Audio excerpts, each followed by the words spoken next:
দুনিয়ার বুকে নবী যখনই পেরেশান, নবীর মন খারাপ, আমি যেমনি মন ভালো করে দিয়েছি, আজকেও এই কিয়ামতের ময়দানে নবীকে এমন ঘোষণা শোনাবো, এই ঘোষণা শুনে আমার নবী খুশি হয়ে যাবে। চিল্লায় পড়তে হবে আল্লাহু আকবার।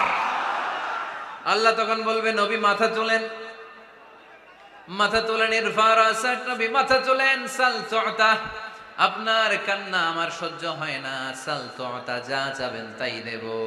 ইশফা তুশাফা, যার ব্যাপারে আপনি আজকে সুপারিশ করবেন তার জন্য আমি সুপারিশ কবুল করে নেব। ওয়া সাউফা ইউতিকা রাব্বুকা ফাতারদা, নবী এমন এমন জিনিস আপনারে দেব আপনি খুশি হবেন। তারপরেও নবী খুশি হবেন না, নবী অস্থির হয়ে থাকবেন আমাদের জন্য। একটা পতাকা নিয়ে, আমাদের সবাইকে নিয়ে আমার নবী, পেয়ারা নবী জান্নাতের দরজার মধ্যে একটা ধাক্কা দিবেন, পড়েন আল্লাহু আকবার। জান্নাতের রক্ষী ফেরেশতা বলবে, মান আনতা, আপনি কে? বিশ্বনবী বলবেন, আনা মুহাম্মদ, আমার নাম মুহাম্মদ সাল্লাল্লাহু